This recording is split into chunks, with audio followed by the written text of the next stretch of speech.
Vemos Ancud, además de los ríos, sectores rurales, sectores urbanos, pero representantes de, bueno, autoridades que nos acompañan, representantes de la sociedad civil, de fundaciones, de ONG,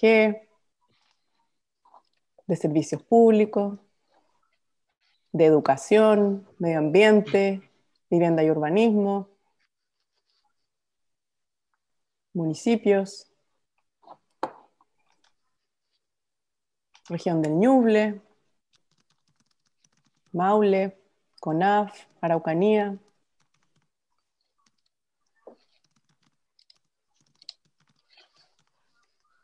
Católica de Villarrica,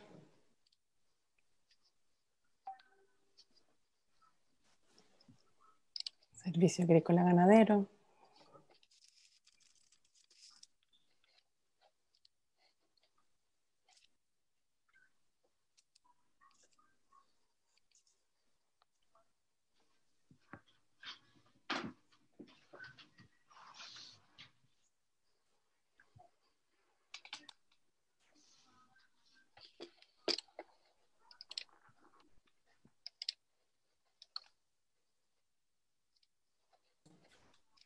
El timbre es cuando se da acceso a cada integrante de la reunión.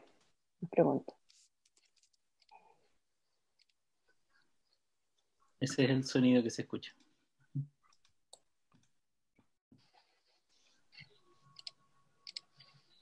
Esperamos unos ratitos más y comenzamos.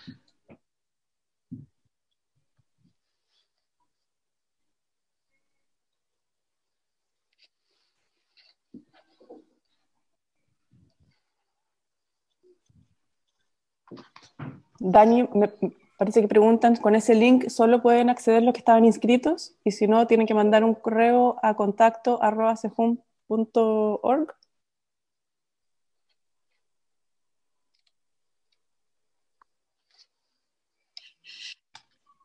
Dani, estás con mute.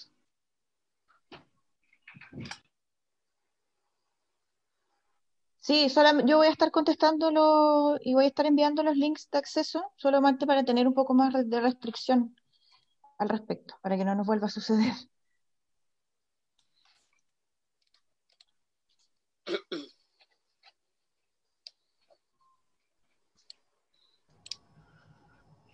Veamos el lado positivo, va a ser un evento que no vamos a olvidar en mucho tiempo.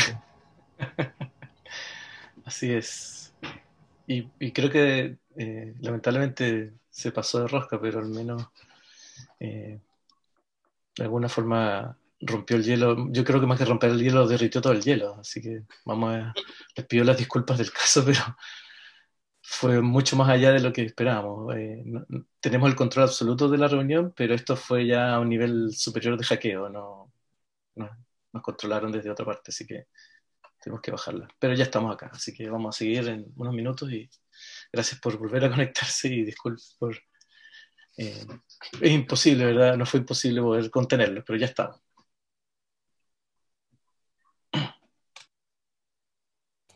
Pero ya casi logramos el número, hay 70 participantes.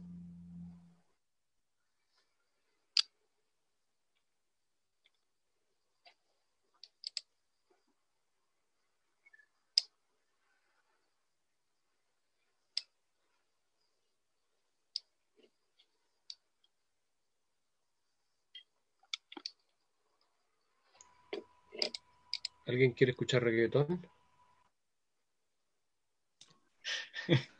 Bueno, de música ambiente. Javier, yo propongo que comencemos. No sé si Pablo está listo y continuemos donde quedamos para ganar algo de tiempo. Ok. Por favor, gracias. Agradecer a todos que se hayan sumado tan rápidamente y haber quedado atentos al nuevo link de acceso. Estaba hablando Pablo Estuardo en representación del directivo de Fomento. Estamos aquí en el lanzamiento del proyecto Resiliencia y Adaptabilidad a la Crisis Hídrica, Ciudades Esponja y Campos Sustentables mediante humedales depuradores de aguas residuales. Adelante, Pablo. Gracias, Javiera. Nada, la verdad es que yo no pretendemos en absoluto extender más allá las palabras de inicio, porque creo que lo importante es escuchar a Diego Paredes de alguna forma y ver todo lo que nos quiere contar desde Colombia, la experiencia que ellos están desarrollando desde allá. Simplemente resaltar nuevamente que este es un proyecto que aborda una problemática y lo aborda desde la co-creación, que es lo más importante del instrumento que de alguna forma el Comité de Fomento Los Ríos ha puesto a disposición para llevar a cabo este trabajo, que es un prototipo de sistema de tratamiento de aguas residuales con aplicación en riego que se adapte a las necesidades de personas en contexto rural y periurbano. Destacamos nosotros que la utilización de los humedales artificiales genera beneficios ambientales, ya que disminuye la contaminación ocasionada por el vertido de las aguas residuales directamente en el suelo. O sea, podemos decir que los humedales artificiales brindan una diversidad de ventajas, de entre los cuales nosotros destacamos el consumo energético casi nulo, debido a que el proceso de depuración lo realizan principalmente las plantas, una disminución en los olores, una minimización en los focos de infección, facilidad en la explotación y, por supuesto, favorece la reutilización del agua tratada. Así que, para no alargarnos más, la invitación es aprovechar la instancia, participar activamente del trabajo y sumar el conocimiento que nos permita aportar a la sustentabilidad de nuestro medio ambiente. Muchas gracias a cada uno de ustedes por participar y el mayor de los éxitos a los organizadores. Vale, muchas gracias, Pablo, y sobre todo por el apoyo de Fomento Los Ríos, por impulsar y apoyar iniciativas de innovación social, finalmente. Le doy la palabra a Ignacio Rodríguez, director ejecutivo, entonces, del Centro de Humedales Río Cruces.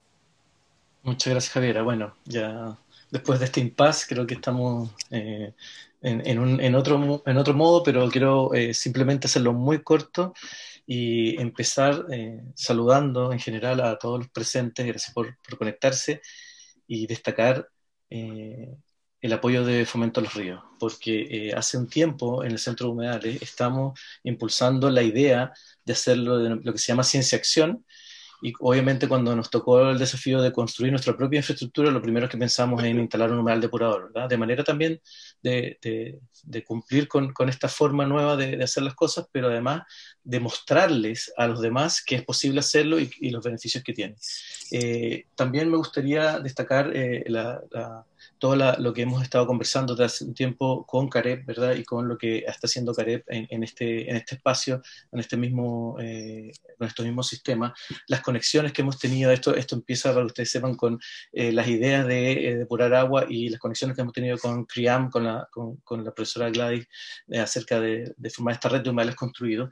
Y en particular, destacar que tenemos una problemática, ¿verdad?, que está ya acá, ¿verdad?, ya no viene, ya está acá, y particularmente en esto que hemos denominado el cinturón de sequía estival, ¿verdad?, de la costa, a pesar de que llueve mucho en el sur, pero tenemos estos problemas de agua que son un poco ilógicos para la mayoría, y queremos hincarle el diente a eso, a tener cuestiones aplicadas, y espero que con este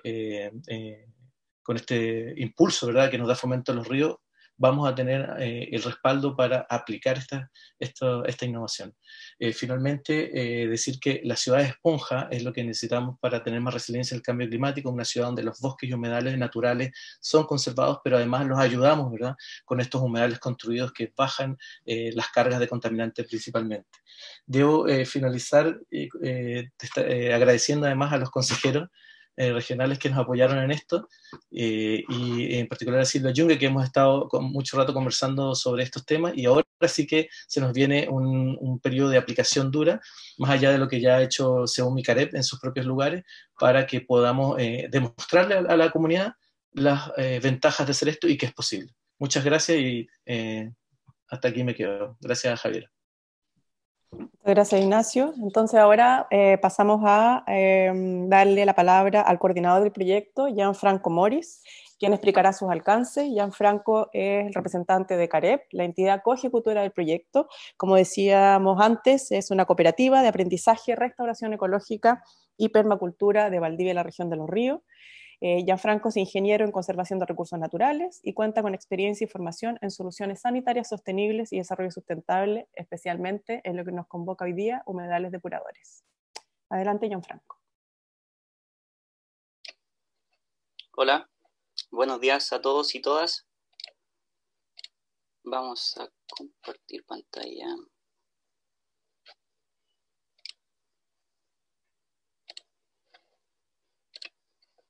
¿Se ve? Se ve bien. Ya. Se ve bien. Bueno, como ya todos han mencionado, el proyecto se llama Resiliencia y adaptabilidad a la crisis hídrica, ciudades esponjas y campos sustentables mediante humedales depuradores. Esta es una línea de fomento de los ríos que se llama validación de la innovación social. Agradecerle a Fomento de los Ríos que haya tenido esta línea en la región de los ríos, porque esta línea no es tan común en Chile, en algunas regiones nomás se aplica, y se está aplicando acá en la región de los ríos. Entonces, el proyecto está financiado por Fomento de los Ríos, el beneficiario es el Centro de Humedales, quien ejecuta es la Cooperativa de Aprendizaje en Restauración Ecológica y Permacultura, CAREP. Nuestros organismos asociados es el Instituto Forestal, sede Valdivia, el Centro de Recursos Hídricos para la Agricultura y la Minería de la Universidad de Concepción, la Macrozona Sur del Ministerio de Ciencia, Tecnología, Conocimiento e Innovación, la Universidad Católica del Maule, y también a Carolina Lizana, una agrónoma que también va a participar como asociada a nuestra institución. Bueno, para formular este proyecto y para tratar de validar una innovación social de buena forma y con la ciudadanía, tuvimos que ver cuáles eran las problemáticas sociales y medioambientales que teníamos que abordar y que estábamos viendo en conjunto con CAREP, con SEUM y con distintas personas y tomadores de decisiones de la región de los ríos. Estas son cosas que se conversan en el cotidiano y siempre quedan como en planificaciones, en ideas. Entonces dijimos ya, es momento de que todas nuestras ideas que tenemos las juntemos y empecemos a aplicar, a hacer ciencia ciudadana, como se le llama de cierta forma. Los problemas que nos dimos cuenta es que teníamos que abordar era el déficit hídrico, el cambio climático, disminución de las precipitaciones. Con este cambio climático y el déficit hídrico, el Estado invierte gran cantidad de dinero en los camiones de aljibe, en los sectores donde no llegan las empresas sanitarias con agua potable. Al tener poca agua para consumir y solamente para el vivir las cosas básicas, no se puede hacer agricultura como antes. Ya no hay pozos como había anteriormente, se están secando. Entonces, en los campos y en la agricultura familiar campesina existe una baja productividad y una baja diversidad de la producción agrícola. Tienen solamente un tipo de productividad, entonces de repente se generan lluvias en verano, lluvias que antes no se tenía pensado, entonces se queman los cultivos, se mueren, nuevas plagas, son poco resilientes igual los sistemas agrícolas rurales. Esto lleva a una pobreza rural y a que la gente tienda a mirar tienda a vender los campos y a migrar hacia las ciudades o hacia otros sectores. En los sectores aledaños de Valdivia han existido eventos de contaminación debido al vertimiento de aguas residuales no tratadas. El caso emblemático de Niebla, un sector periurbano de la comuna de Valdivia y todo el sector costero de Valdivia, donde el crecimiento habitacional y la construcción de vivienda en sectores que no están habilitados ha aumentado, las tomas en otros sectores que son cosas que están constantes en nuestro diario vivir que no se pueden evitar, entonces tenemos que tratar de convivir con ello. También existe un bajo nivel de conocimiento sobre ecotecnología y tecnologías que apunten hacia el cambio climático y la resiliencia de los sectores, y también una falta de conocimiento y de política en los sectores públicos para poder avalar y aplicar estas ecotecnologías en sectores. Nuestra solución entonces es generar a través de la co-creación un prototipo de sistema de tratamiento de aguas residuales con aplicación en riego que se adapte a las necesidades de las personas en un contexto rural y periurbano, transformando campos en sistemas agrosustentables y ciudades en sistemas esponjas. Para hacer una conceptualización más o menos de cómo se implementan los humedales depuradores y en qué sector están operando, tenemos que entender que siempre en una vivienda se tiene que tener un sistema de tratamiento de agua. En los sectores más antiguos, los rurales, a veces solamente de los desagües van a un pozo negro. Acá podemos ver en realidad que cuál es el sistema ideal que uno cuando tiene una vivienda en un sector donde no llega el alcantarillado. Eso hay que hacer hincapié que estas soluciones son en lugares donde no pasa una red de alcantarillado, porque en los sectores urbanos donde pasa el alcantarillado, la normativa no te deja tener un humedal depurador y te obliga a conectarte a este sistema. Entonces, este es el típico kit de fosa séptica y sistema sanitario para sectores donde no hay alcantarillado, donde está la fosa, las cámaras, y luego de la fosa todos los líquidos se infiltran y claro, en algún momento se van a incorporar al ciclo hídrico, pero a una escala muy, muy lenta, y aparte la calidad de esta agua no va a cumplir con ciertas calidades para poder reutilizarla, o en sectores donde hay NAPA, sectores vulnerables, se produce una contaminación difusa, que al tener gran cantidad de vivienda, estas contaminaciones difusas a largo tiempo van a ser problemas. Entonces, comprendiendo que sí o sí vamos a tener que tener un sistema primario de tratamiento en todos los sectores a intervenir y donde ustedes quieran intervenir, luego de este sistema de fosa séptica y sistemas de pretratamiento es cuando uno recién implementa un humedal. Viene de la fosa, tiene una cámara de preinspección y recién es cuando el agua, los líquidos libres de sedimentos, libres de grasa, libres de jabones, esto es muy importante, entran en el sistema de biodepuración donde las piedras y las plantas producen esta depuración. Luego se produce una acumulación, desinfección y aplicación de esta agua. Hoy en día es muy necesario el tema de la desinfección, del monitoreo y de cómo se manejan esta agua. Entonces nosotros vamos a validar 2 humedales que ya están ejecutados en la comuna de Valdivia. Uno va a ser un humedal subsuperficial de flujo vertical, donde se puede ver que el flujo vertical, el agua que sale de la fosa ya tratada, entra por la superficie del humedal a depurar y sale por otro lado. Las ventajas de este humedal es que tienen una alta cantidad, una muy buena tasa de biodepuración, son más vulnerables a cambios de flujo de cargas diarias y utilizan poco espacio en el terreno. La desventaja es que aquí a veces se necesita tener bombas para elevar o para bajar las aguas. En el centro de humedales del Río Cruce, que está en Cabo Blanco, ojalá todos hayan conocido este humedal que es muy bonito y es muy eficiente. Este humedal está diseñado para tratar el agua de 180 personas diario en una superficie de 27 metros cuadrados. El agua tratada aquí se reintegra a los sistemas sanitarios para reducir su huella hídrica y se vuelve a reutilizar constantemente. En la actualidad el centro de humedales no está recibiendo gente, pero este humedal ha podido sobrevivir y se ha mantenido gracias a la recirculación que están generando. Acá pueden ver la escala del humedal, que no es tan grande, es como del tamaño de 2 vehículos, y trata el agua de 128 personas. El otro humedal que vamos a validar es un humedal de subsuperficial. Este humedal no necesita energía externa para funcionar. Solamente por gravedad del terreno el agua entra a la biodepuración y por una pequeña pendiente luego sale al sistema de acumulación y de desinfección. La ventaja de este humedal es que no necesita energía externa para funcionar, pero sí una superficie mayor para poder operar. Acá podemos ver la aplicación de estos humedales. Este fue un humedal comunitario que se realizó en el sector de Los Pellines con toda la comunidad, y este otro humedal que se está montando en el sector de Los Pellines, o sea, de Futrón. Ahí se puede ver la cámara de preinspección y luego la cámara de tratamiento y desinfección para el monitoreo. Entonces, entendiendo los 2 tipos de humedales que nosotros ya tenemos implementados, ya hicimos los prototipos, pero ahora tenemos que validar, vamos a trabajar con 2 equipos de personas. Un equipo rural, que integralmente van a ser 25 personas de los sectores rurales de Valdivia, junto a sus técnicos agrícolas o asesores que trabajan con estas personas en sus labores cotidianas. Van a participar en un proceso de talleres sobre aguas residuales, dimensionamientos, operaciones, para luego construir colaborativamente este humedal.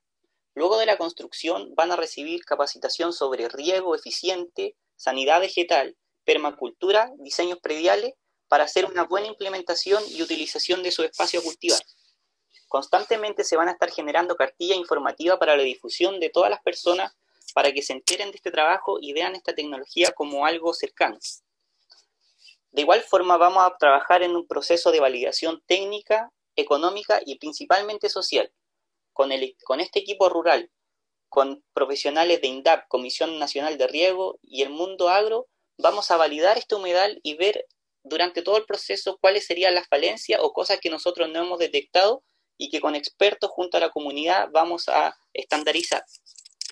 La idea es que en el sector rural podamos empaquetar este sistema de biodepuración y acumulación para que se implementen políticas públicas para los sectores rurales, así como hoy en día se entregan estanques de acumulación de agua, bebederos de animales, y cada vez se le está regalando más tecnología a las personas.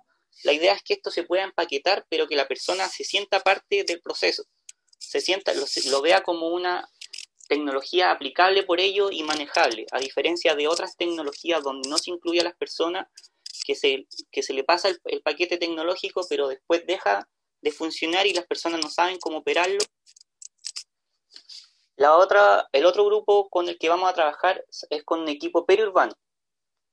Periurbano se entiende sectores aledaños a la comuna de Valdivia, donde la red de alcantarillado no llega y va a demorar mucho tiempo en llegar a esos sectores. El sector de Torobayo, de Niebla y de todos los sectores aledaños a Valdivia. Vamos a trabajar con 25 personas, vecinos y vecinas sin alcantarillado, servicios públicos, consultores, planificadores, constructores, arquitectos, albañiles, maestros. Con ellos vamos a trabajar igual talleres de aguas residuales, de dimensionamiento, de operación, de mantención de los humedales, para luego construir colaborativamente este humedal y ellos vean de qué forma se puede aplicar.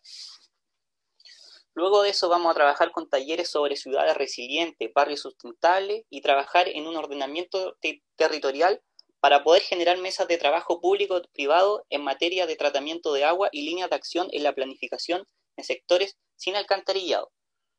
Este equipo igual va a participar en una validación técnica, económica y social, con el equipo, con la Seremi de Salud, Gobierno Regional, constructoras, empresas sanitarias, Dirección de Obras Municipales, Servicio de Vivienda y Urbanismo. Tratar de que esta validación sea validada y entendida por todas las personas para luego poder aplicarla. Lo principal de la innovación social es hacer que las personas que las beneficiarias vean esta tecnología como algo suyo, algo real, algo que ellos participen durante todo el proceso y también puedan incluir de sus conocimientos. La idea es que aquí sea un trabajo horizontal donde todo el conocimiento de las personas pueda ser aplicado y cohesionado en un manual y en una validación social eficiente.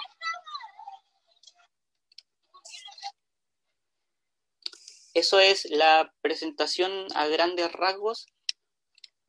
Luego de esto nosotros vamos a trabajar con ese grupo focalizado de personas donde vamos a convocar durante los próximos días. Es importante en la validación social que el mundo público, que el mundo privado participa en estos procesos, entienda cómo opera un humedal, entienda cuáles son las ventajas y las desventajas. También saber que el humedal depurador no es la solución a todo, es a muchas cosas, pero no es la solución a todo. Y trabajar más que nada con las personas, que la gente se sientan parte de esta solución, que ellos construyan ahí mismo, que metan las piedras, que vean las plantas, que vean el agua, que metan el instrumento para medir, cosa que en un futuro, cuando se implementen estos sistemas de saneamiento, la misma gente pueda operar. No tengamos que llamar al técnico de Santiago, que venga a solucionar los problemas, porque eso es lo que pasa hoy en día. Se trabaja la innovación, pero se deja a las personas de lado. Se ve a las personas como algo externo, a los beneficiarios, y después las tecnologías que han votado. Existe mucha inversión del Estado, y el Estado constantemente está buscando en qué invertir de buena forma el dinero, pero son tecnologías que la gente no las ve, no las siente propias, las ve como muy alejado, como que ellos nunca van a poder entender y comprender de qué forma operarlo, y claro, lo reciben por recibir algo más y después quedan las cuestiones votadas. Así que la idea es que nosotros podamos con esto, junto a todos ustedes, funcionarios públicos, constructores, gente del campo, toda la gente va a ser importante en este proceso de validación que va a durar 14 meses, donde vamos a tener actividades aproximadamente una vez al mes. Ahora, por temas de pandemia, algunas actividades van a ser vía Zoom, pero idealmente siempre vamos a buscar instancias de juntarnos, de cohesión, de conversar, de hacer un traspaso de conocimiento horizontal entre todos, y así poder trabajar en soluciones para el medio ambiente y también poder generar grupos sociales más unidos, que eso es bastante importante para tener un buen desarrollo. Muchísimas gracias. Muchas gracias, Gianfranco. Bueno, felicitar la presentación y realmente la iniciativa que mezcla cosas tan importantes como la ciencia-acción, la ciencia participativa, que es el involucramiento del fondo de la comunidad para efectivamente hacer propio estos cambios culturales que necesitamos. Y por otro lado también el proyecto cómo se hace cargo de efectivamente la ciudad construida. Nos guste o no, en el fondo está habitado de aquí a Niebla. Hay asentamientos también en lo rural que tienen problemas importantes y que efectivamente esto es un gran oportunidad para vivir de forma más sustentable. Como hay algunas preguntas, vamos a dar espacio a dos preguntas y para después seguir con la presentación de Diego. Así que le damos la palabra a ¿quién quería preguntar? Yo quería preguntar. Espacio de tiempo, 2 solamente, así que... Yo la puse por chat.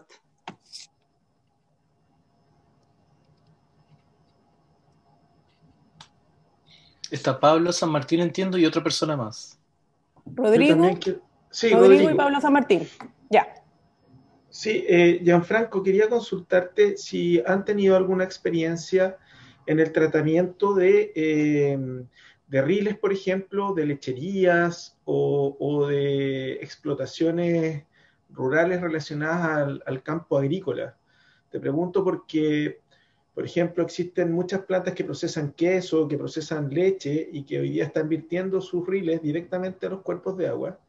Y se me ocurre que tal vez la solución que ustedes están planteando ahí sería súper interesante explorar con ese tipo de explotaciones. Claro.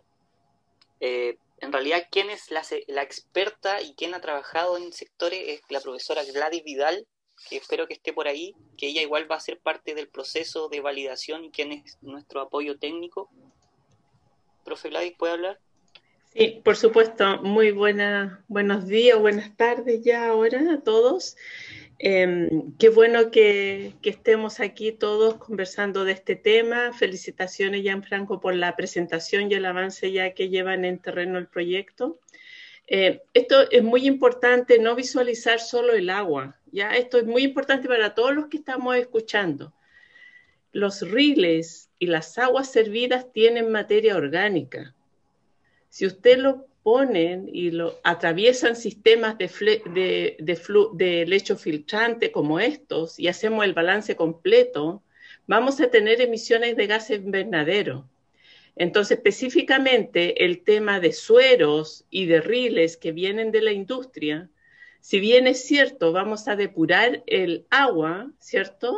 La fase líquida, usted va a quedar con residuos seguramente de grasas que van a estar en este lecho filtrante que van a quedar si es que no hacemos buenos sistemas de desengrase al inicio. Y por el otro lado, debido a las condiciones redox, es decir, de anoxia, que van a tener estos humedales porque el nivel de oxígeno que es de alguna manera transportado por las plantas no es suficiente para tener un medio aeróbico. Por lo tanto, si hacemos el balance completo, las emisiones de metano seguramente van a ser altas en el caso del sector lácteo. Las aguas servidas igual hay que tener antenas paradas. Esto no es un sistema verde-verde, ya esto hay que decirlo, porque ya están saliendo publicaciones a nivel internacional y poniendo de alguna manera la mirada, pues si tuviéramos que hacer huella de carbono de estas tecnologías, aunque veamos las plantas verdes, y evidentemente es una solución para la calidad del agua que estamos depurando, hay un tema con la huella de carbono de estas tecnologías, ¿ya? Esto es importante indicarlo. Bueno, el grupo que yo dirijo, ¿cierto? El grupo de Ingeniería y Biotecnología Ambiental, que estamos trabajando con el CRIAM, que apoya este proyecto. Estas cosas ya las he investigado, están publicadas, hay libros de estos temas.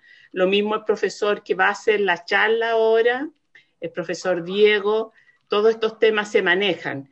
Quizás no se dicen tan abiertamente, pues esos sistemas pasivos son baratos, dan una solución por el momento, pero no es una solución que resuelva el problema completo, ya para la Tierra, sobre todo que estamos con aumento de gas de efecto invernadero. Ya esto es súper importante decirlo.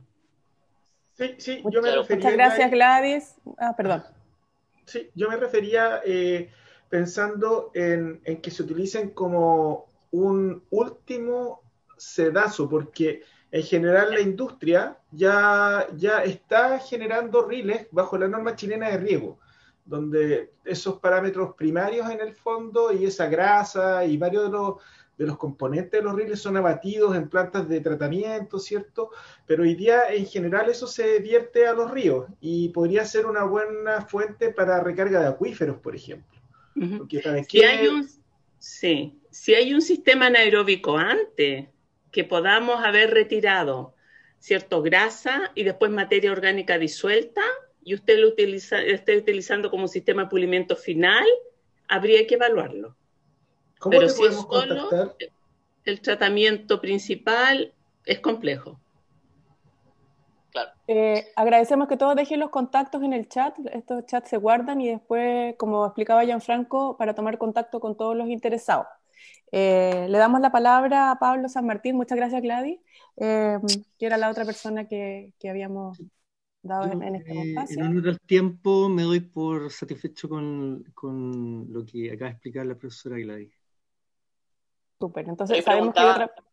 Perdón. ¿En qué lugares no aplicaba? Por ejemplo, cuando se usa un humedal vertical donde no se quiere poner bomba o no hay acceso a energía, ahí va a depender de la construcción, por la diferencia de altura entre el efluente y el afluente. A veces son por temas de topografía que no se puede implementar.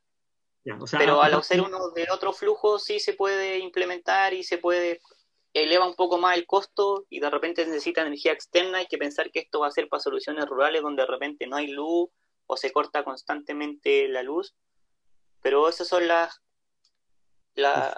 los peros que tiene este donde sistema. hay desniveles hay mayor facilidad para la implementación de esta solución.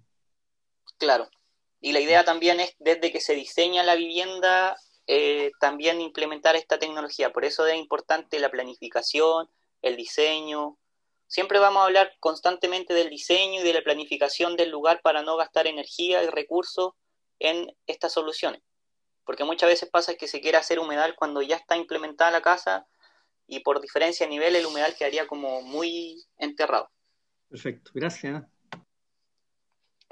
Agradecemos el interés de las preguntas. Sabemos que está Freddy, Mónica, Marcelo, pero por favor vamos a tratar de atenderlas en su mayoría a todos al final de la jornada para dar paso a la charla de Diego Paredes. Diego es ingeniero sanitario de la Universidad del Valle de Colombia, con maestría en manejo de residuos hídricos de la Universidad de Delft, Holanda, y doctorado en ingeniería de la Universidad de Wittenberg de Alemania. Es investigador senior de Colciencias de Colombia, profesor de planta de la Universidad Tecnológica de Pereira y dirige el grupo de investigación en agua y saneamiento de la Facultad de Ciencias Ambientales de la Universidad Tecnológica de Pereira. Muchas gracias, Diego, por acompañarnos. Te invitamos a compartir tu pantalla y contarnos tu experiencia. Bueno, muchas gracias. Es un placer verlos. Ignacio, mi querida Gladys, qué bueno verte, así sea virtualmente, ¿cierto? Bueno, y a los demás compañeros de Valdivia, que pues tuve la oportunidad y la fortuna de conocerlos hace 2 años en una charla también de carácter presencial. Pero bueno, ya por estas situaciones de pandemia, ¿cierto? Ya tenemos esta nueva modalidad. Bueno, voy a compartir la pantalla. Pues agradecerles mucho a Ignacio, al compañero Carlos Riquelme, pues que en Fomento de los Ríos, ¿cierto? Que pues ayuda a patrocinar este tipo de iniciativas, y a los demás compañeros pues que han estado al frente de este proyecto, pues que es bien importante. Yo les voy a compartir pantalla, permítanme un segundo, ¿ya la están viendo?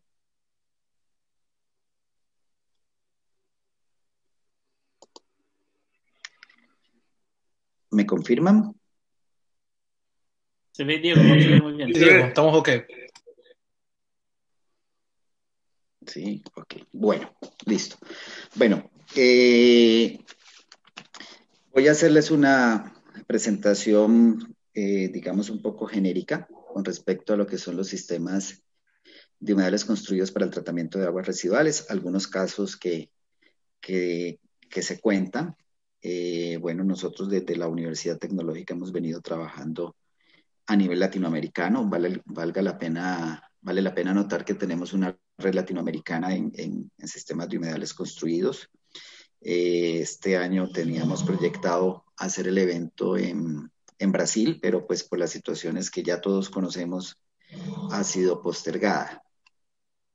Bueno, para que entendamos un poco qué era también lo que mencionaba la profe Gladys, tenemos que mirar que los sistemas naturales, realmente la transformación de esa materia orgánica que nosotros tenemos, de esos contaminantes, requiere energía.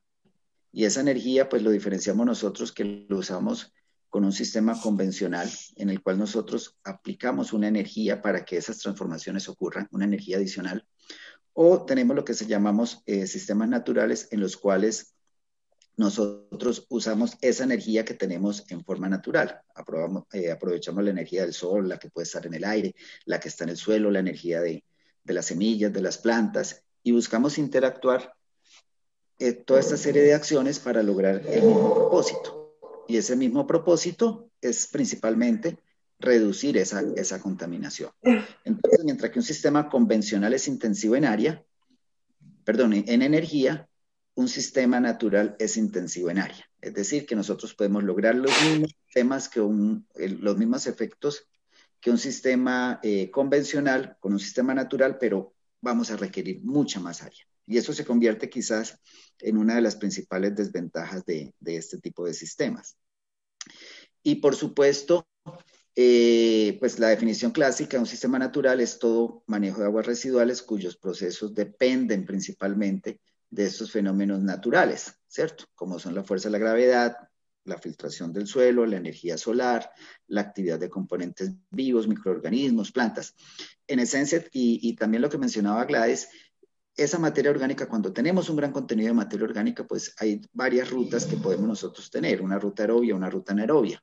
La forma en que proceda, pues va a depender si tenemos o no presencia de oxígeno, pero al final los requerimientos energéticos se van a dar, y en el caso de la materia orgánica, esa transformación va a ser debida principalmente a actividad microbiana.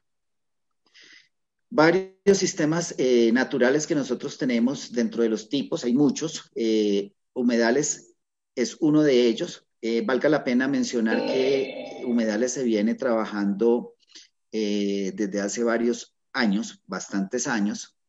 Sin embargo, en los últimos, diríamos, 5 o 10 años ya ha empezado a hablar como un término más genérico, soluciones basadas en la naturaleza, ¿cierto? Y esas soluciones basadas en la naturaleza es recoger los procesos que ocurren en la naturaleza, retomar los que nosotros nos hemos olvidado, ¿cierto? Partir de ese ciclo hidrológico que tenemos, aprovecharlo para solucionar los problemas. Entonces los humedales nacieron de esa connotación y nacen principalmente porque se ven que los humedales naturales, los que nosotros encontramos, los que existen por ejemplo allí en Valdivia, esta serie de humedales naturales se encontró que eran unos sumideros muy importantes de contaminantes, y cuando se evaluaban se miraba que a la salida, los efluentes de estos sistemas naturales, pues muchos de los contaminantes eran removidos. Entonces, digamos lo que ahí surge y se mire, estos tipos de sistemas funcionan, y de allí surgió también cómo empleamos eso que nos enseña la naturaleza, cómo le aplicamos ingeniería,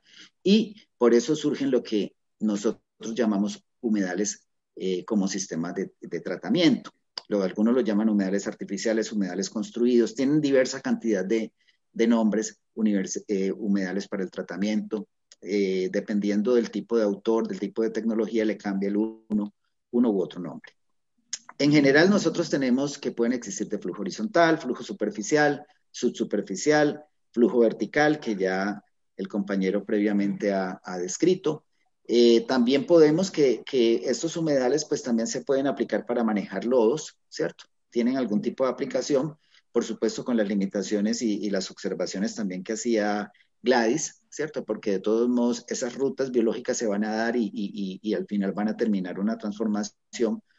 Cuando tenemos mucha materia orgánica pues va a ser de vía anaerobia y con una gran cantidad de metano, por ejemplo, en generación. La terminología que les mencionaba, los pueden encontrar de diferentes opciones: humedales construidos, humedales para el tratamiento, artificiales, humedales creados. Estos 4 primeros son los que se utilizan normalmente para tratar aguas residuales contaminadas. También existe otro tipo de humedales que se emplean y que se han dado algún tipo de aplicación, que son humedales para restauración, humedales para mitigación, que normalmente los asociamos a las franjas paralelas a los ríos, normalmente para evitar que la contaminación por escorrentía proveniente de cultivos, de zonas de cultivo, pues nos llegue a los ríos y quede retenida en estos buffers. Los tipos de sistemas que nosotros podemos encontrar, ¿cierto? Existen muchas variaciones y cada año van a existir y con el paso del tiempo van encontrando y se van desarrollando algunos tipos o varios tipos de sistemas. Los más clásicos, nosotros tenemos es el humedal superficial, en el cual vemos el flujo de agua, vemos el agua que pasa a través de él. Tenemos los humedales de flujo subsuperficial, que nosotros no vemos el agua, o sea, el agua pasa a través de un medio filtrante, de un flujo horizontal. También lo tenemos con plantas acuáticas flotantes. Estos no tienen medio filtrante. Dependiendo del tamaño, pues podemos nosotros tener grandes plantas como formas de islas. Tifa, por ejemplo, es una planta que puede formar unas especies de islas flotantes, o plantas pequeñas tipo duckweed, en el cual nosotros podemos, o lemna, que nosotros podemos tener algún tipo de barrera. O tenemos los clásicos, todos estos 4 primeros son de flujo horizontal, pero también tenemos los de flujo vertical, en el cual la distribución de flujo va a cambiar, ¿cierto? De la parte superior a la parte inferior, y tenemos una tubería de drenaje. Algo que lo vemos nosotros más clásico son los humedales de flujo horizontal. Este es un diagrama clásico en el cual nosotros pues tenemos entrada por un lado, pasa a través de un medio filtrante, entra en contacto con las raíces y el medio filtrante, y tenemos una salida. Normalmente tenemos un nivel de control que nos permite a nosotros, esta es la única estructura en términos de operación que nosotros podríamos tener dentro de un humedal horizontal. Son de muy fácil manejo, de muy fácil operación, y nosotros controlamos el nivel de agua a través de un sistema de regulación en una cámara. Entonces, podemos tener este tipo de sistemas de algunas características. Algunos, por ejemplo, cuando tenemos aguas aguas combinadas, también se acostumbra a utilizar unos sistemas un poco más profundos, de manera que cuando tengamos esos efectos de grandes volúmenes de agua, pues tengamos una zona de almacenamiento por encima que nos permita también amortiguar, ¿cierto?, esos grandes picos de caudales. Y los humedales de flujo vertical pues se diferencian en que tenemos flujos de la parte superior a la parte inferior y una tubería de drenaje. Esta característica de los humedales de flujo vertical es que no son saturados, es decir, no tenemos zona saturada de agua en el suelo, ¿cierto? Entonces el agua percola como percolaría naturalmente en un suelo bien drenado, con buenas características de infiltración, y a medida pues que va pasando por el medio filtrante y en contacto con las raíces, pues va removiendo sus, digamos, los diversos contaminantes que puedan tener. Esta es una diapositiva que me gusta mucho de que fue mi tutor en Alemania, el doctor Peter Kusch, que lamentablemente hace algunos años falleció. Él decía que era una solución muy simple, pero muy compleja. Es una solución muy simple en términos de tratamiento, porque el agua entra y sale, pero lo que ocurre nosotros al interior de ese sistema, suelo, planta, microorganismos, es bastante compleja y se producen una gran cantidad de fenómenos, fenómenos como biodegradación, ¿cierto? El secreto está de los sistemas en esa interacción, esa simbiosis que se forma entre plantas, microorganismos, junto con el medio filtrante, que permite pues que ese crecimiento bacteriano ocurra una biodegradación, ¿cierto? Entonces el secreto realmente es un sistema de tratamiento biológico basado en microorganismos, pero que digamos, tiene diferentes tipos de procesos. En el medio filtrante pueden haber procesos de absorción, filtración. Al interior de las plantas, en el caso de algunos metales o algunos compuestos, pueden ser tomados por las plantas y acumulados en las zonas radiculares, o existen otras plantas que pueden hacer hiperacumulación en la zona aérea, ¿cierto? Pero son plantas que están muy adaptadas a estas características. Podemos tener volatilización de contaminantes, podemos tener una fitovolatilización, es decir, el compuesto, y dependiendo de sus características, principalmente químicas, puede pasar a través de la planta y ser volatilizada, pero pues esto depende mucho de las características. Pero todo esto, por supuesto, depende de la energía solar, ¿cierto? Porque la energía solar es la que permite que la planta se desarrolle, y a su vez esa planta y esa zona radicular permite que se desarrollen los microorganismos para que puedan ser removidos los contaminantes. Entonces es un sistema muy simple, muy sencillo, pero que es bastante complejo de entender en términos de todos los procesos que ocurren allí. Pues esta es una vista muy general, ¿cierto? Entonces nosotros podemos ver que los humedales, pues en los humedales las plantas tienen unas importancias, tanto efectos físicos como efectos biológicos, ¿cierto? Dentro de esos efectos físicos, pues esta es una fotografía de la zona radicular, ¿cierto? Esto es lo que ocurre realmente en el suelo, ¿cierto? Esto, una gran densidad de raíces, que es lo que permite que en esto, y aquí en la foto de la derecha, ven ustedes, esta lama es el crecimiento bacteriano que en últimas hace el tratamiento. Si nosotros no tuviéramos la planta, pues no pudiéramos tener tampoco esta gran diversidad de organismos que nos permiten el tratamiento. ¿Cierto? Entonces tenemos diferentes tipos de sistemas, ¿cierto? Este es un sistema de flujo vertical en donde pues básicamente uno juega con el medio filtrante, ¿cierto? Dependiendo también de las características que se tengan. Pero también las plantas son muy importantes. Este es un sistema que nosotros estamos trabajando en zona tropical con precipitación, con altos niveles de precipitación, y nos ha funcionado, ¿cierto? Y es pensar en que tengamos sistemas cero efluentes, ¿cierto?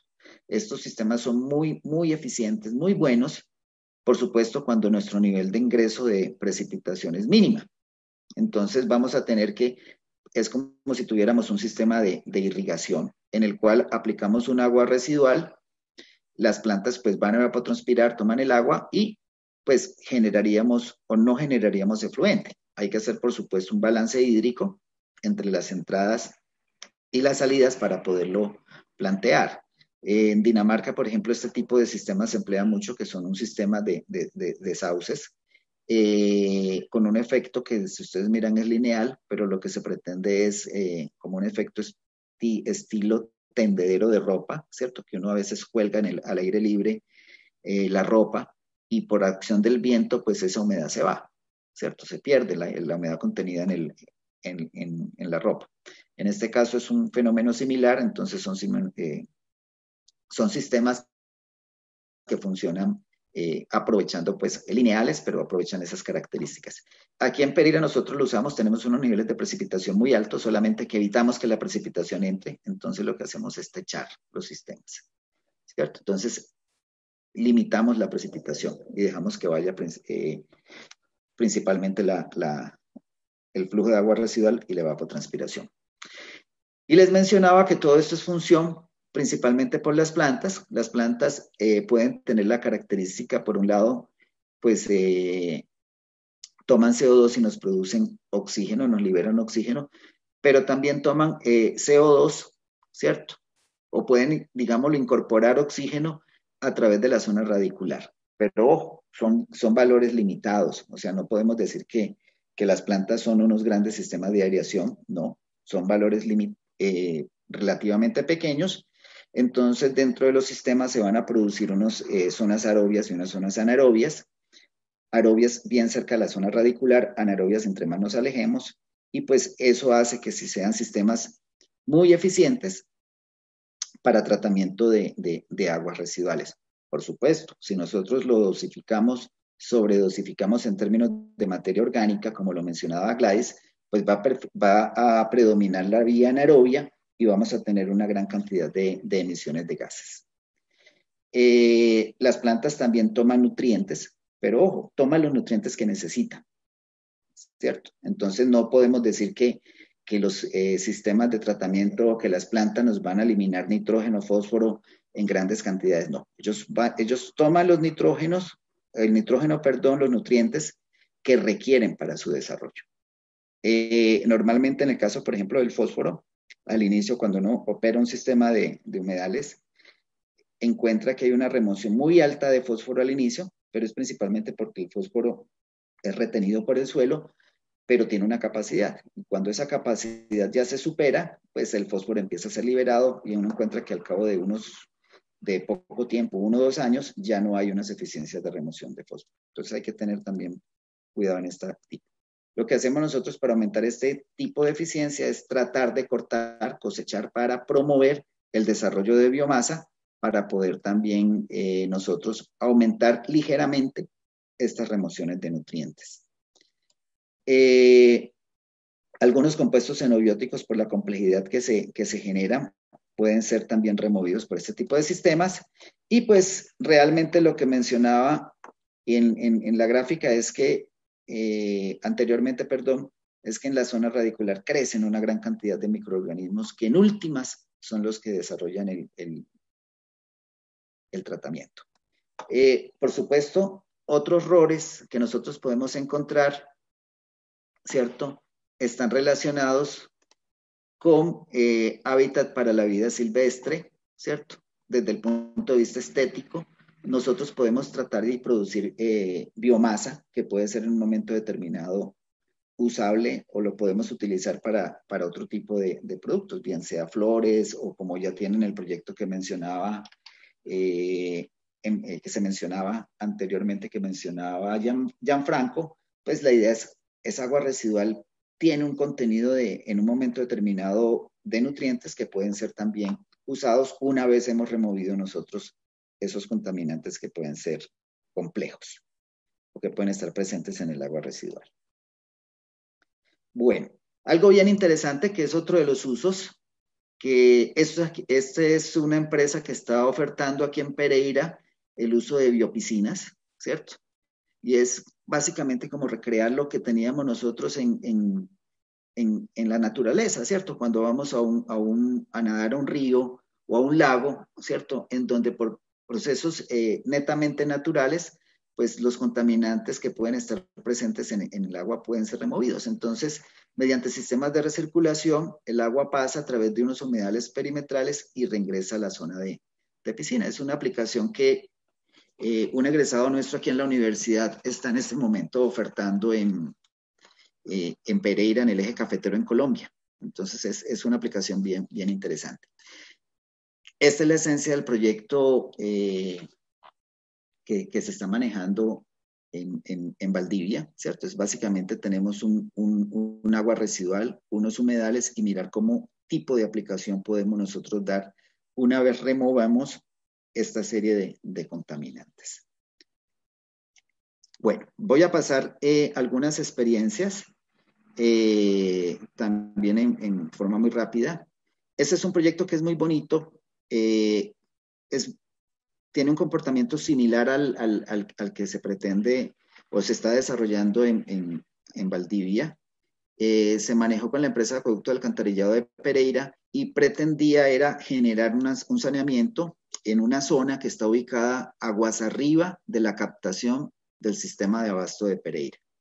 Entonces, se trabajó con la comunidad, con los niños, todo un programa integrado, partiendo desde la construcción de redes de alcantarillado hasta la construcción de los sistemas de tratamiento, de los humedales como tal. Entonces, tuvo un empoderamiento bastante fuerte para desarrollar, para ser desarrollado y bueno, al final es un sistema que todavía funciona. El promotor de esto fue la empresa de acueducto de alcantarillado de la ciudad de Pereira, pues porque le interesaba que el agua, que es su materia prima, pues en lo posible estuviera lo más libre de contaminantes. Se ensayaron diferentes tipos y lo que ustedes ven aquí son, a la derecha fueron, rodeando toda esta serie de datos, fueron toda una serie de actividades desarrolladas con la comunidad, con los niños, ¿cierto? Que permitiera pues, el desarrollo de este tipo de procesos. Permítanme un segundo. Yo creo que tengo el rol de host. Bueno, pero lo que decía Gladys es muy importante, lo que se menciona. Nosotros tenemos que tener presente que tenemos unos sistemas de tratamiento de aguas residuales o unas aguas residuales que pueden ser muy complejas y nosotros no le podemos dejar todo el rol exclusivamente a los humedales, ¿cierto? Entonces, nosotros acá en Pereira hemos integrado diferentes combinaciones de sistema, permitiendo o buscando que al final el humedal cumpla un rol, digamos, importante en términos de pulimiento y en remoción de parámetros adicionales. ¿Y por qué para nosotros es ese rol importante y por qué tenemos que pensar en etapas previas?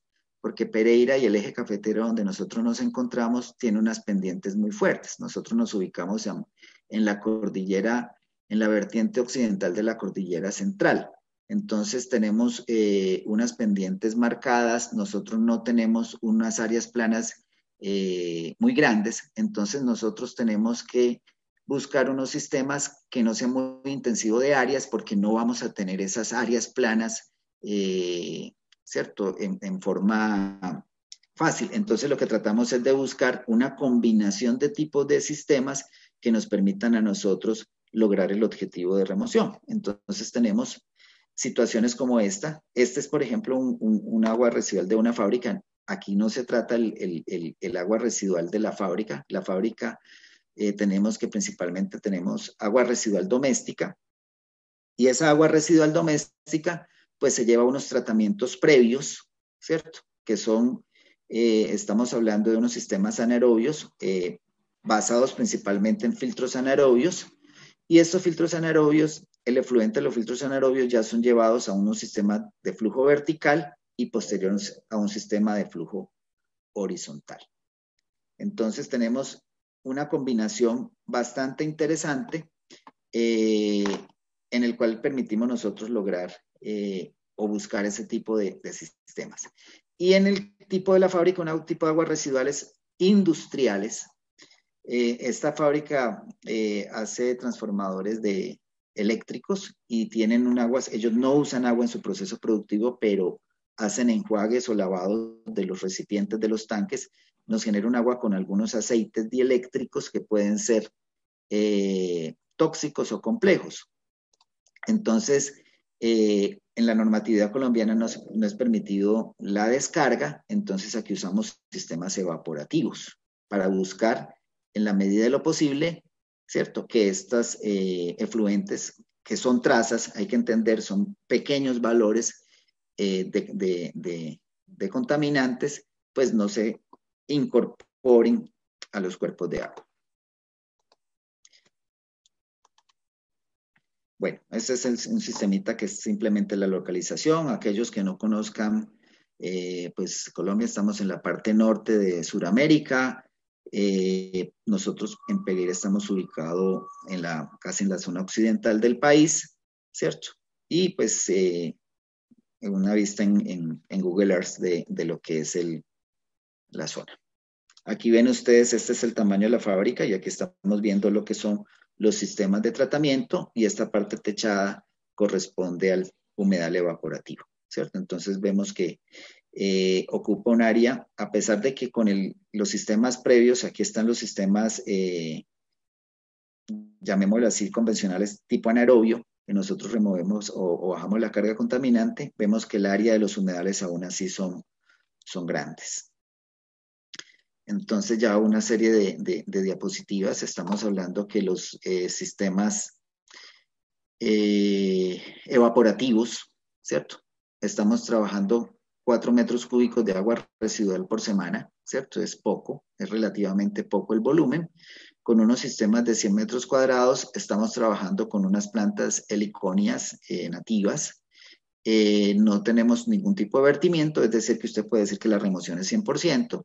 Tenemos 0.9 centímetros de, 0.90 metros de profundidad, perdón. Pues por supuesto tenemos este tipo de situaciones que son normales porque es un agua que no tiene nutrientes, ¿cierto? Entonces aquí hubo necesidad. En Colombia no está permitido la mezcla de agua residual industrial con agua residual doméstica, por norma. Entonces, en este caso, pues hubo necesidad de adicionar fertilizantes al agua para poder que pudiéramos nosotros tener unos valores significativos y una recuperación de la planta. Entonces aquí la planta nos estaba indicando que algo le faltaba y era principalmente fertilizantes. Y ya lo que son los sistemas de aguas residuales domésticas, la combinación que les mencionaba, ¿cierto? Tenemos sistemas para 250 empleados trabajando 20 horas al día. En Colombia se ha trabajado mucho el uso eficiente del agua, ¿cierto? Entonces, por ejemplo, cuando hicimos los diseños, pensábamos que trabajamos alrededor de 25 litros por persona por día trabajando en la fábrica, pero posteriormente, evaluaciones llegamos a analizar que estaban obteniendo consumos de 15 litros por trabajador por día. Eso tiene una implicación porque el agua residual es más concentrada, ¿cierto? Y es bueno porque los sistemas anaerobios son mucho más eficientes que en el caso de que fuera agua residual diluida. Estos sistemas, pues, son sistemas, la combinación de humedales, aquí quebramos nosotros un alto porcentaje de esa materia orgánica y dejamos los humedales verticales, la combinación de humedales, inclusive llegando hasta un humedal natural, para que de allí pase o se incorpore a los ecosistemas. Algunas características. Nosotros en los humedales verticales mucha bibliografía utiliza arena, ¿cierto? Nosotros aquí en Pereira hemos trabajado mucho con gravilla. Nos funciona. ¿Qué ventaja tenemos? Una de las dificultades que tienen los sistemas verticales o los humedales es taponamiento. Al trabajar un poco con gravilla que la disponemos nosotros, que tenemos en nuestro entorno, pues hace que el taponamiento sea menor. Algunas características. Esto fue uno de los sistemas, una de las remociones que teníamos nosotros como a los 2 años de operar el sistema. Vemos que en el caso de la DBO5, el agua residual entraba con 611 y estaba saliendo del efluente subsuperficial, ¿cierto? Alrededor de 12 miligramos por litro. Entonces, son remociones bastante significativas y ya lo que mirábamos nosotros, ya la salida del humedal natural, pues eran valores que ya usted no detectaba. Es decir, esa materia orgánica era transformada. El año pasado hicimos una evaluación, ¿cierto?, de lo que estábamos obteniendo en términos de eficiencias de remoción y teníamos que, nos estamos obteniendo a la salida de los humedales verticales DBOs alrededor de 10 miligramos por litro. Es decir, estamos logrando unas remociones muy significativas en términos de carga contaminante. Por supuesto, ya hay otro tipo de experiencias internacionales que a mí me gusta mostrar porque es bueno también que conozcamos también nosotros qué se puede hacer con el sistema. Esto es una experiencia en Tailandia después del tsunami que hubo hace algunos años ya, en el cual pues hubo un diseño muy bonito, en el cual se pretendía incorporar, si ustedes miran la estructura de los diseños, pues era incorporar dentro de este tipo de cultura de tipo paisajístico, el diseño muy bonito, pero después hablando ya con Hans Brix, que el profesor de la Universidad de Aarhus en Dinamarca, decía que el diseño fue muy bonito, pero al final tuvo problemas de características hidráulicas, ¿cierto? Entonces no se logró como esa distribución, entonces hay que tener también mucho cuidado en la forma en que hagamos nosotros el diseño. Se mencionaba que si se puede usar para diferentes tipos, sí, pero hay que tener cuidado, ¿cierto? Por ejemplo, uno podía plantear la pregunta que estaban hablando sobre riles. Es complejo porque es un gran contenido de materia orgánica. Hay que tener en cuenta que las plantas también son muy sensibles a esas condiciones o algún tipo de plantas, a unas condiciones, por ejemplo, de alta carga orgánica. Y más también cuando nosotros lo pasamos a través de medios filtrantes, esos medios filtrantes nos va a generar una producción de biomasa, una gran cantidad de materia orgánica que va a tener algún tipo ¿cierto?, de implicación y que puede dar lugar al taponamiento de estos sistemas. Entonces hay que tener mucho cuidado en cómo usamos nosotros los sistemas. Las imágenes que nosotros tenemos son, ¿cierto?, son sistemas, diferentes tipos de sistemas que nosotros podemos desarrollar, podemos aplicar, podemos organizar. Hay muchas experiencias, pero por supuesto tan grandes o tan pequeñas como 5 personas. Es una fotografía de un sistema para una vivienda, un humedal vertical en Dinamarca para 5 personas. Por supuesto, como lo mencionaba, se mencionó anteriormente por Gianfranco, pues lo ideal es que no llegue al humedal toda la carga orgánica. Yo tengo que remover previamente el contenido de sólidos, ¿cierto? Y usar seguramente un tanque séptico. En Dinamarca ellos utilizan unos sedimentadores, retienen, y luego viene un equipo especial que toma el lodo retenido en los humedales. Algunos ejemplos de lixiviados. Nosotros trabajamos con lixiviados en Risaralda. Los ensayos lo hicimos y la verdad no nos funcionó. No nos funcionó porque el lixiviado de rellenos sanitarios tienen un gran contenido de nitrógeno amoniacal, y el nitrógeno amoniacal, un gran contenido de nitrógeno amoniacal y un alto valor de alcalinidad y unos pH relativamente altos. Y eso nos generó unos problemas de toxicidad en las plantas, principalmente por la volatilización de amoníaco, ¿cierto? Entonces, aquí teníamos que el sistema en apariencia removía, pero las plantas se morían, porque ese amoníaco era tóxico para los sistemas. Entonces ya uno también tiene que ser muy realista y mirar que funciona lixiviados, pero a nivel de pulimiento. Es decir, yo tengo que remover muchos de los contaminantes anteriores para trabajar.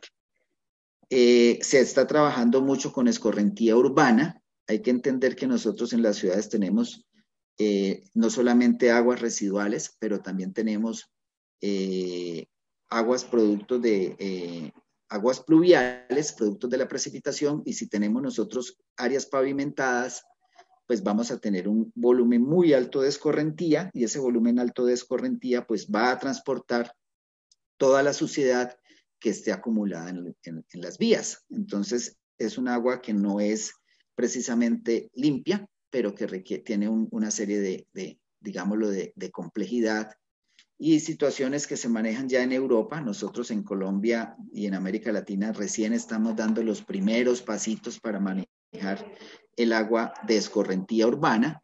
No hemos todavía solucionado el problema de aguas residuales domésticas que generamos en la ciudad, pero sí tenemos que ir pensando en cómo manejar esas aguas de escorrentía urbana, ¿cierto? Entonces, hay muchos ejemplos, ¿cierto?, que se pueden emplear para ellos.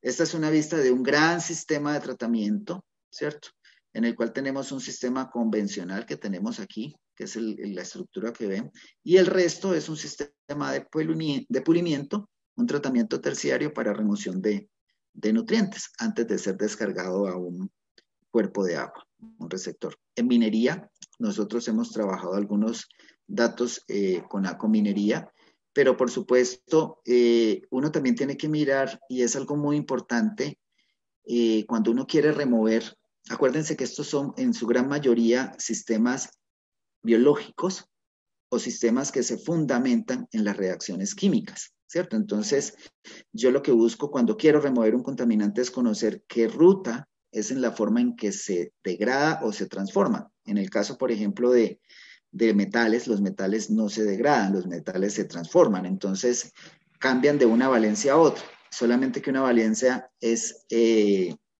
puede ser un metal a una determinada valencia puede precipitar o puede estar biodisponible. Entonces uno debe tratar de buscar unos sistemas que le permitan esos cambios de ambiente que faciliten que un metal, por ejemplo, pueda precipitar. Entonces, eso lo puede lograr a través de un sistema natural también.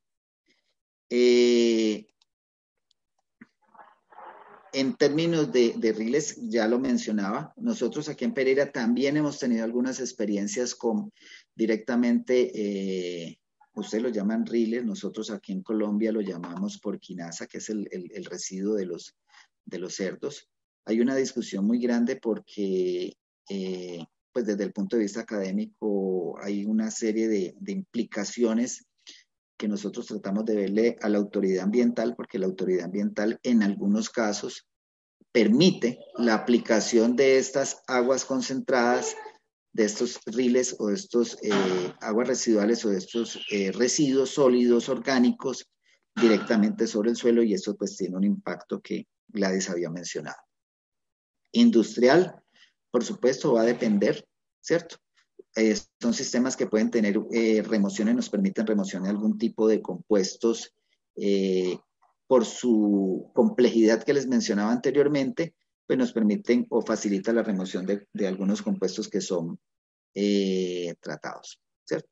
Entonces, muchos ejemplos podemos nosotros encontrar, pero miren que aquí estamos nosotros incluso trabajando lodos, manejando lodos de un sistema convencional, pero que permite, y por supuesto nosotros tenemos que dar una mirada también muy global, muy grande, muy general, sobre los beneficios a nivel globales. Yo puedo tener un sistema, una remoción muy buena en términos de un contaminante, pero ese contaminante tiene una implicación de que ha habido unas transformaciones que pueden habernos generado también otros impactos, pasárnoslo de agua a aire, por ejemplo. Inundaciones urbanas, y lo que se menciona y es el eje central, que son las sponge cities, ¿cierto? Ciudades esponja, que es lo que nosotros se pretende. Los chinos han sido los que más han desarrollado este tipo de particularidades, y es convertir la ciudad. Nosotros con la ciudad alteramos el ciclo natural, alteramos el ciclo hidrológico. Entonces, a través del uso de diferentes combinaciones de lo que encontramos nosotros en la naturaleza, tratar de convertir esta ciudad en un ambiente que se parezca a la naturaleza sin la ciudad, ¿cierto? Entonces, usamos techos verdes, utilizamos zonas de drenaje, usamos humedales, ¿cierto?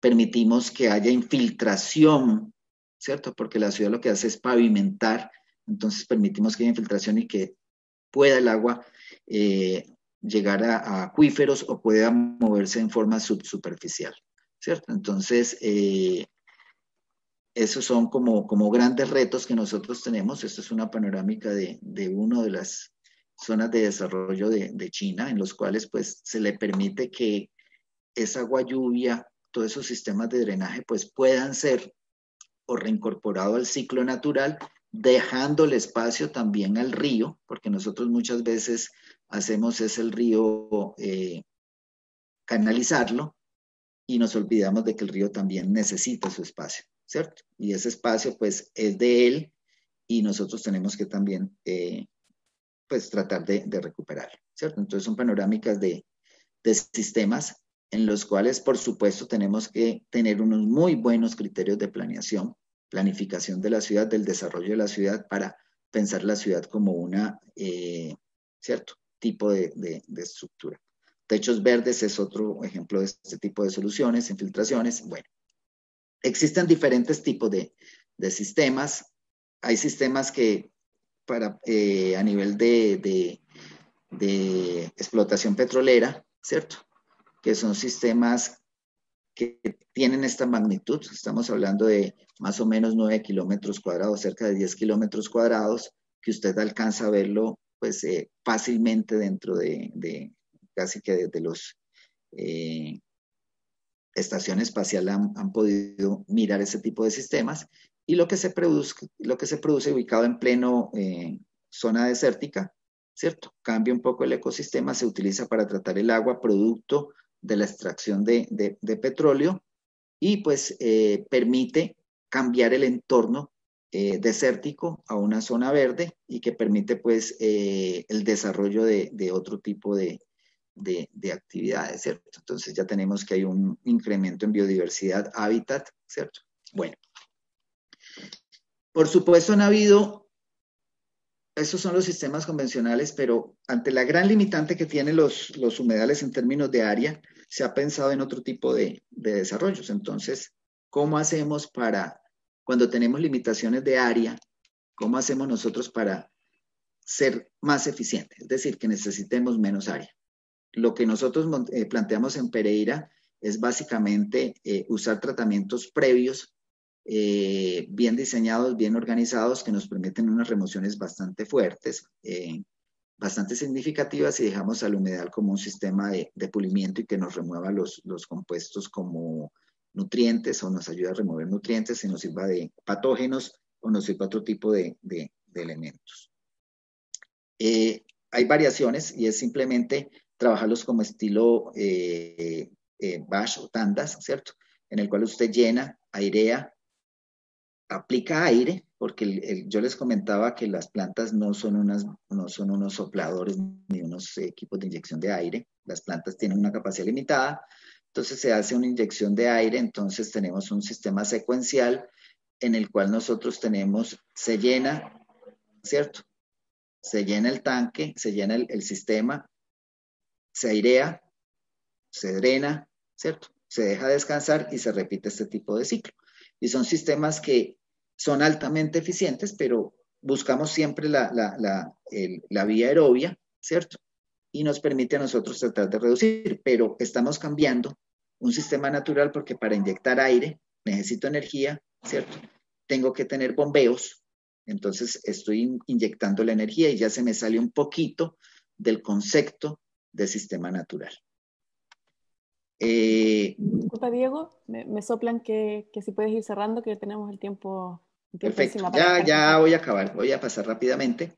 Listo, ya tengo aquí, estaba una de las conclusiones, ¿cierto? Primero hay que ver que la naturaleza, ¿cierto? En términos de este tipo de soluciones o problemáticas, tenemos que mirar la naturaleza para encontrar unas soluciones simples. Las condiciones locales son las bases de las soluciones, ¿cierto? Yo siempre tengo que mirar a mi entorno. Si yo iba a pensar en un sistema, un humedal, oiga, yo tengo, ¿qué medio filtrante tengo? Tengo arena, tengo grava, ¿cierto? Es como ir analizando qué tipo de plantas tengo, cuál es la característica del agua residual. También tenemos que ver que el agua residual no es necesariamente un residuo, pero también podemos verla como un recurso. Permite afrontar, ¿cierto? Estos retos que nosotros tenemos a nivel global, nos permite los humedales como una solución basada en la naturaleza, pensando también y contribuyendo a ese tipo, por supuesto, con todas las precauciones a desarrollar en términos de cambio climático, ¿cierto? Y bueno, en fin. Tiene unos bajos costos de operación y mantenimiento, eso es cierto, pero tiene unos costos de inversión similares a los sistemas convencionales. Una vez piensa que es económico, que es más económico que los convencionales. La realidad es que no necesariamente, pero en términos de operación y mantenimiento viene esa compensación.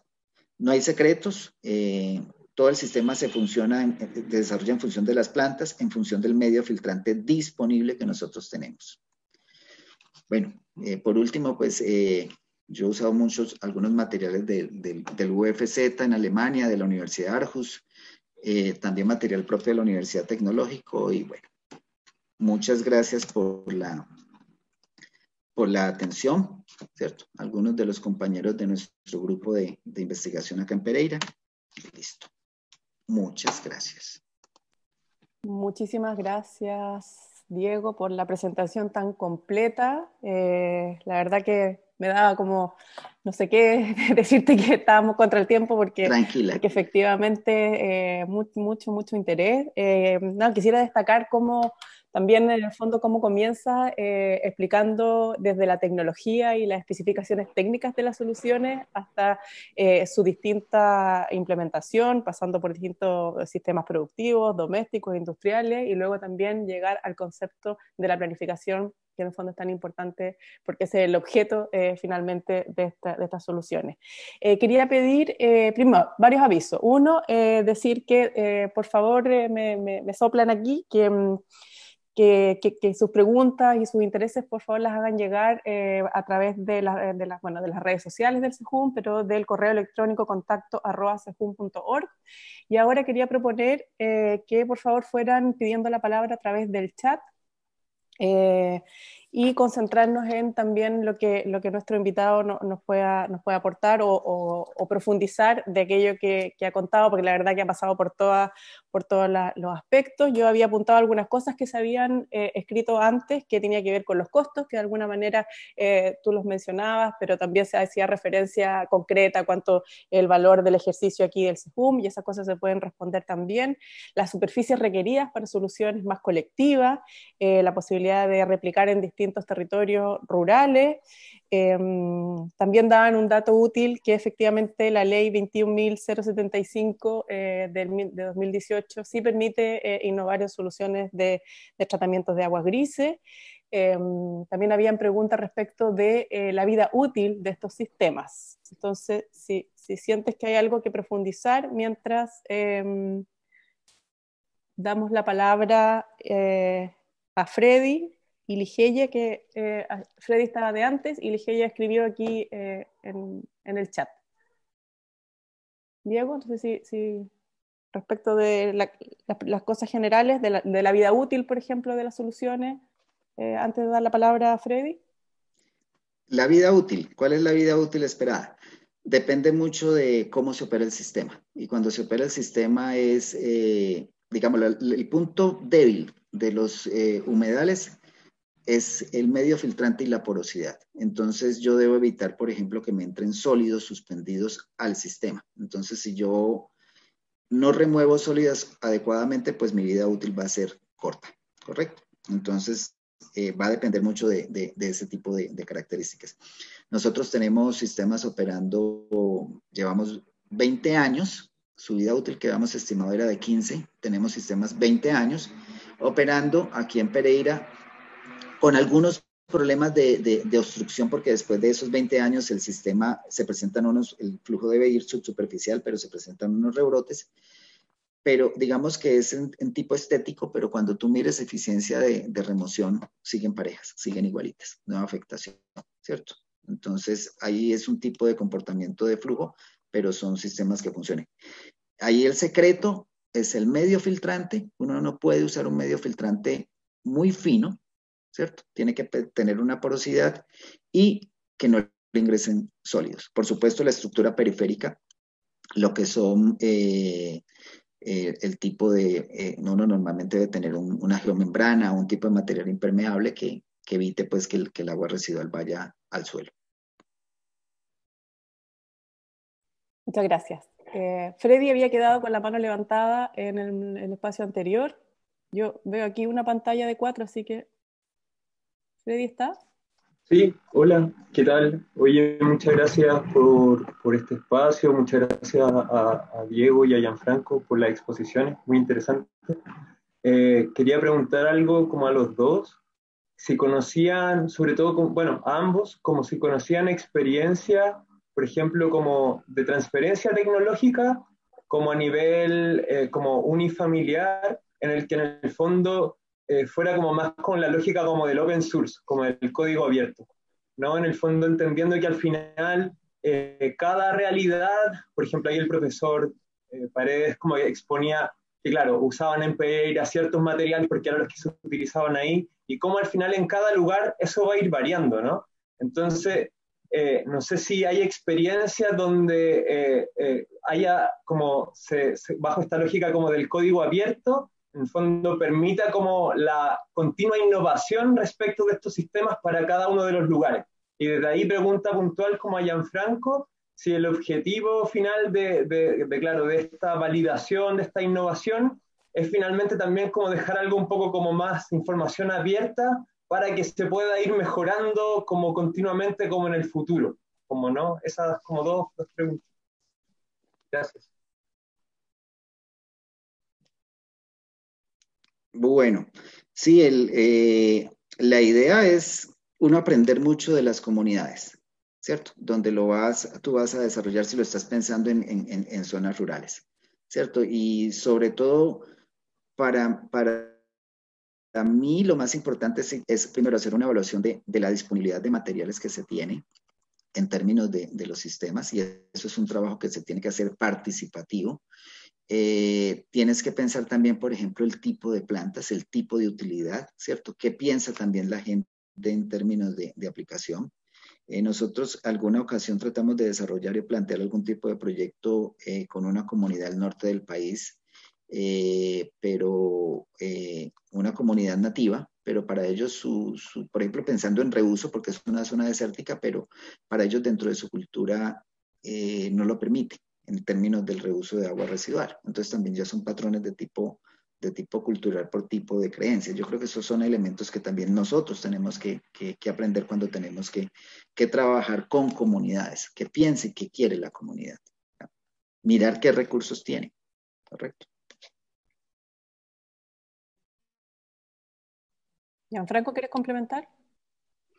Freddy, claro que sí. Este proyecto, la idea es que esté con cartilla informativa, que se valide por toda la gente, que se difunda entre toda la gente. También entender que el humedal, como bien decíamos todo el rato, no es la gran solución, hay que hacer pretratamiento, hay que ser responsable igual como usuario de esta tecnología, no porque va a ser algo basado en la naturaleza, nosotros lo vamos a dejar ahí y va a funcionar solo, igual va a necesitar sus mantenciones, que eso es importante, la mantención. Y claro que sí, pues durante todo el proceso nosotros vamos a estar generando material con la gente, un material que sea entendible tanto por una persona que vive en el campo, como por un constructor, por un ingeniero civil, por un calculista. La idea es que se pueda replicar, pero no hay una receta única para un humedal. Va a depender mucho del estilo de vida de las personas, de la cantidad de personas, pero vamos a tratar de ser lo más explicativos posible para que esta información se pueda difundir. Hoy en día, gracias a estas plataformas de conferencia online, podemos estar reunidos todas estas 80 personas que estamos. Si hubiese sido en espacio físico, no hubiesen podido juntar tantas personas en algún lugar. Entonces, hay que sacarle provecho a estas circunstancias. Si bien el proyecto va a trabajar con algunos beneficiarios específicos durante todo el proceso, igual se le invita a los streams y a las conferencias y talleres que se van a hacer vía Zoom, que participen para poder ir adquiriendo conocimiento. Así que ojalá que te veamos en alguna actividad, Freddy. Freddy, perdóname, nosotros Bien. hemos siempre manejado o planteado el tipo de acciones. Nosotros estamos mirando una zona de recarga de aguas subterráneas en una zona rural, y en los cuales pues nosotros estamos también planteando, y como bien se mencionaba, no necesariamente, ¿cierto? Los humedales es la mejor solución. Y nosotros estamos planteando pues que existen varias opciones, entre ellas los humedales, pensando nosotros, por ejemplo, en contaminación de acuíferos. Esta es una información que estamos generando nosotros también en un programa con comunidades que, digámoslo, es bien interesante, digámoslo, compartir, y yo se lo remitiría a Ignacio y a Javiera como para que tengan también un tipo de referencia, porque yo creo que es valioso. Y a Gianfranco, discúlpame. Respecto al open source, vamos a dejarle unos minutitos al doctor Ismael Vera, que es de la Universidad Católica del Maule, que igual es un organismo asociado y tiene bastante conocimiento y experiencia en la aplicación y bajar estas tecnologías a los territorios. Así que si podemos abrirle el micrófono a Ismael. Hola, Gianfranco, hola a todos. Es un gusto verlos después de mucho tiempo.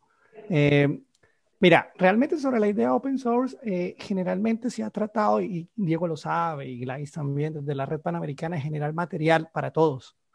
Ahora, por ejemplo, hace un par de años se generó un libro que participó gente de toda América Latina. Ahora también participamos en la traducción de un buen libro al castellano, de un muy buen libro donde hay harta información técnica al respecto sobre el diseño y construcción de humedales. Es un libro de la IGUA donde Diego participó, Gladys participó en la traducción, con Carlos Arias, que también estuvimos en Valdivia a inicio de año, hicimos una edición de este libro. Hay esa idea de ser open, ¿ya? Un poco lo que tú comentabas. Ahora, también el CREAN, digamos, he tenido la oportunidad de participar por invitación de Gladys en material que va enfocado más hacia digamos, los libros generales están enfocados un poco al público un poco más experto, profesional, las personas que se encargan, pero también el CREAN se ha preocupado de generar, y el CIDER en el norte del país, de generar material que sea accesible para todo el mundo, más para la idea de que el ciudadano que se interese en hacerlo lo pueda hacer. Entonces, en esa idea también existe el ánimo de parte de la comunidad científica que trabaja en el tema de humedales de compartir el conocimiento, ¿ya? Desde el punto de vista de quienes gestionan la tecnología, desde el punto de vista de quienes la pueden construir, desde el punto de vista de los usuarios finales, ¿ya?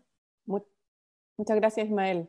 Sí, repetir, ahí parece que me dijeron que había dicho muy rápido el contacto, que el mail de contacto es contacto@cejum.org, y además de seguir las redes sociales, porque en el fondo pueden dirigir sus preguntas. Está claro que se va a hacer énfasis en la difusión de las actividades del proyecto, pero también del material bibliográfico que aquí se ha hecho mención. Estaba Ligeia Aranguiz con unas preguntas, ¿está por ahí? Y después Patricia Moller. Ligeia. Hola, sí. Hola. Agradecerle, súper interesante las presentaciones.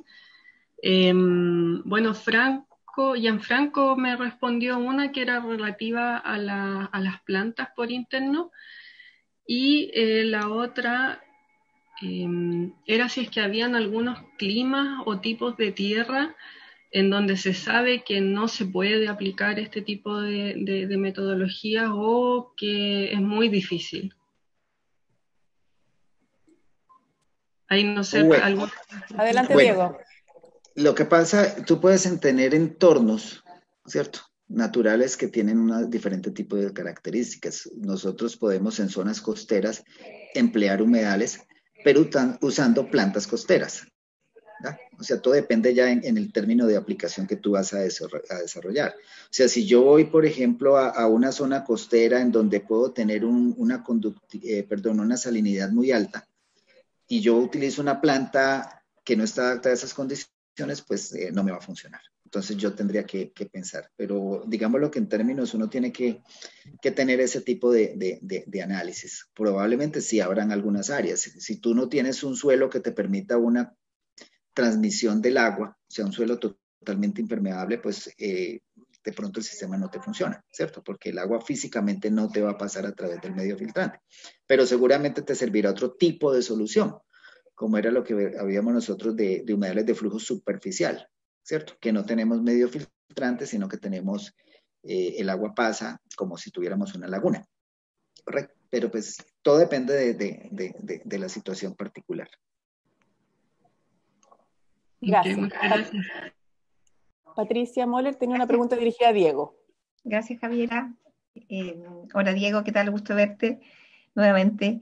Me llamó mucho la atención en una de las experiencias que mostraste cómo se involucraba la comunidad y cómo trabajaban con ella. Y quería que contaras quizás un poquito más, porque creo que una forma de promover el uso y reconocer la importancia que tienen los humedales es involucrando a la comunidad.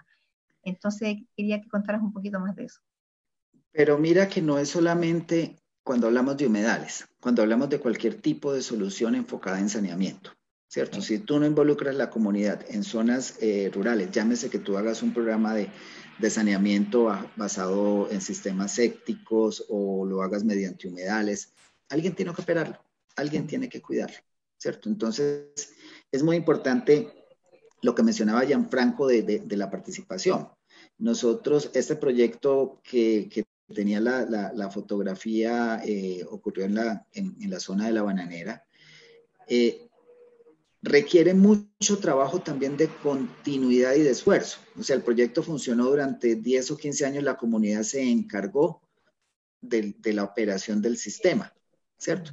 Pero ya hubo un cambio porque también requiere usted un ejercicio continuo. Alguien tiene que hacer el ejercicio continuo en la comunidad, ¿cierto?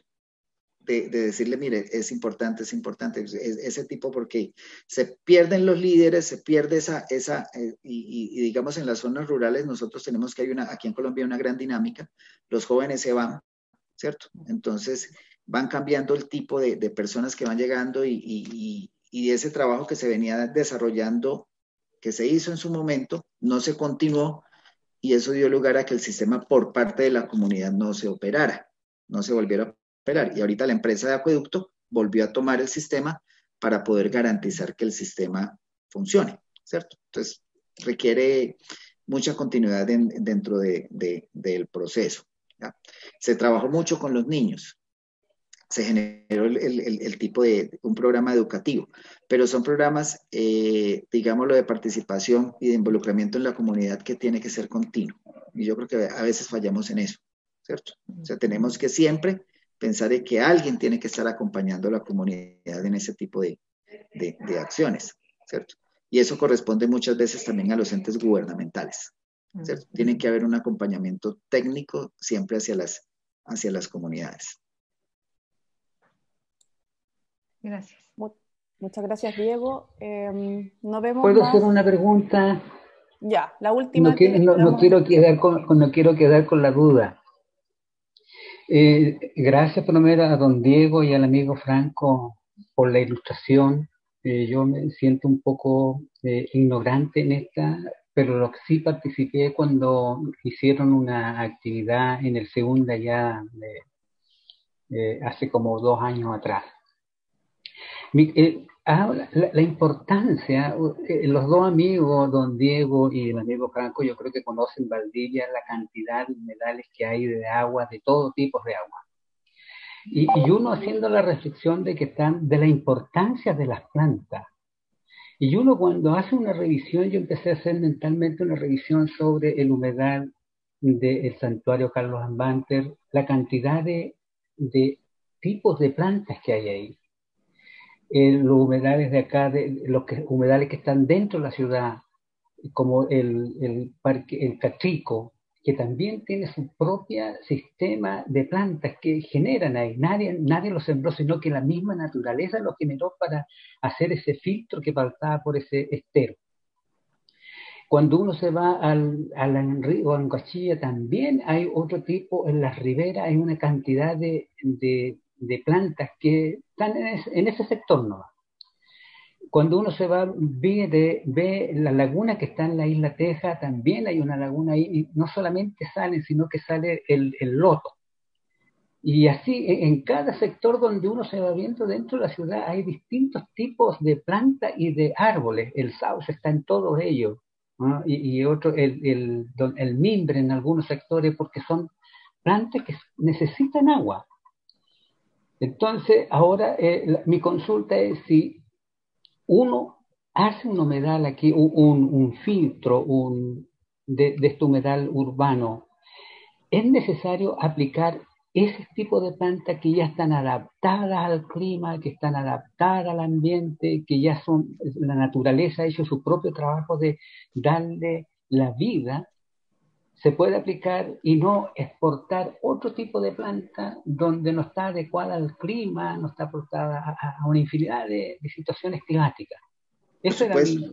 Por supuesto, don Carlos, por supuesto. Lo ideal es usar los recursos locales que nosotros tengamos. Dentro de los recursos locales es tanto los materiales que tengamos para conformar el sistema, como las plantas. Por supuesto, no todas las plantas seguramente se adaptarán a unas condiciones, por ejemplo, que tengamos un agua residual con una característica, pero hay un ejercicio muy sencillito, que me lo enseñó un colega que tanto Gladys como Ismael conocen, que es Carlos Arias, y el mismo profesor Peter Kusch en Alemania. Es muy fácil. Coja las plantas nativas, póngalas en un baldecito y llénelas con el agua residual. Déjelas una semana. Aquellas plantas que vivan son las que le van a servir en el sistema, ¿cierto? Y son plantas nativas. Y ya lo que usted necesita es verificar si el sistema funciona. Entonces, es algo muy sencillo. Pero sí, lo ideal es usar plantas locales, plantas nativas. Muchas gracias, Carlos, por la pregunta. Sí. Y Diego, sí, perdón. No, si quería agregar algo, que esa consulta es muy, muy buena porque hay varias opciones. También lo hablamos con Leo de otros proyectos dependiendo de qué quiera hacer uno. En el caso del segundo era evidente que queríamos usar las plantas y sacamos las mismas de los bordes de los humedales y las replantamos. Pero también existe la opción de usar, si alguien quiere cultivar flores, poner otro tipo de planta. La única, el tema que nosotros teníamos presente era evitar importar estas plantas que podrían naturalizarse y causar un problema. Entonces, eso también es importante. Si no vas a usar plantas locales, evitar importar especies que pudiesen naturalizarse y diseminarse de manera un poco más agresiva. Pero además de eso, creo que la regla de oro podría ser tratar de usar plantas locales, plantas nativas. Perdón, don Carlos. Y no solamente Valdivia tiene agua, ¿no? Tiene unos humedales deliciosos. La cerveza que tiene también es espectacular.